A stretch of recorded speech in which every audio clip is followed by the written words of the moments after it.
Funding, competitiveness of local industry to dominate Chai Congress Herald, Business, Mrs. Sekai Kuverika all is set for the Confederation of Zimbabwe Industries, Chai, annual conference that begins in Harare tomorrow with the major highlight being the launch of a US $300 million facility for the manufacturing sector.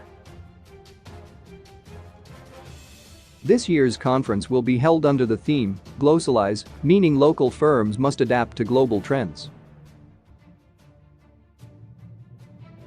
In light of this year's theme, the Chai has said the event will also deliberate how global events have impacted on the local industry, what the developments mean to Zimbabwean companies, and how industry can navigate around the issues for competitiveness on the global arena.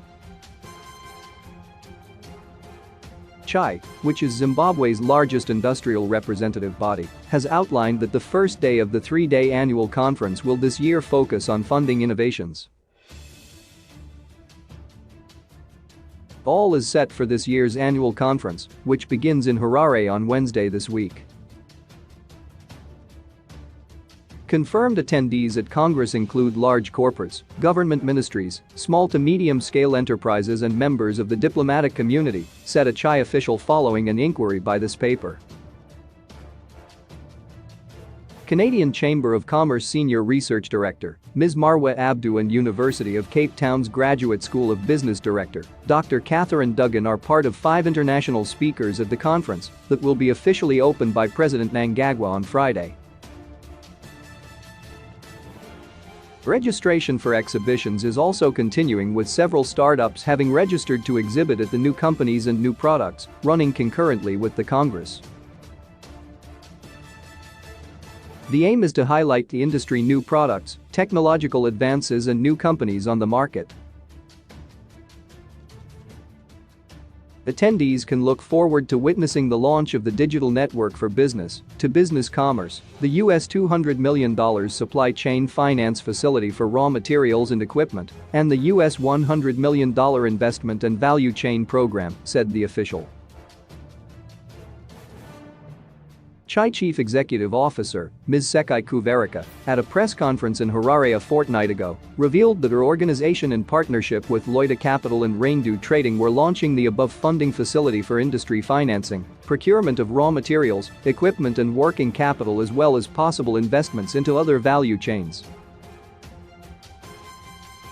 At the conference, topical discussions will also be on Zimbabwe's global competitiveness in the face of African Continental Free Trade Area, AfCFTA, and globalization, the future of energy, funding for industrialization, opportunities for pension fund investments and integrated value chain business models. Under Zimbabwe's Economic Reconstruction and Recovery Initiative, one of the major constraints affecting the local manufacturing sector is related to unlocking fresh lines of credit for retooling to boost individual firms' operational capacity and efficiency. The desire to retool by the manufacturing sector was on the back of obsolete plant and equipment that most firms were using, resulting in constant breakdowns of machinery affecting output and capacity utilization.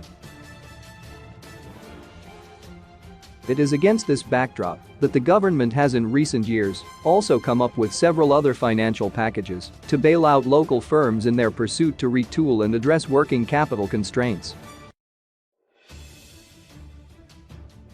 Chai, which is Zimbabwe's largest industrial representative body, in 2018 indicated that US $1.7 billion was required annually by the manufacturing sector for retooling.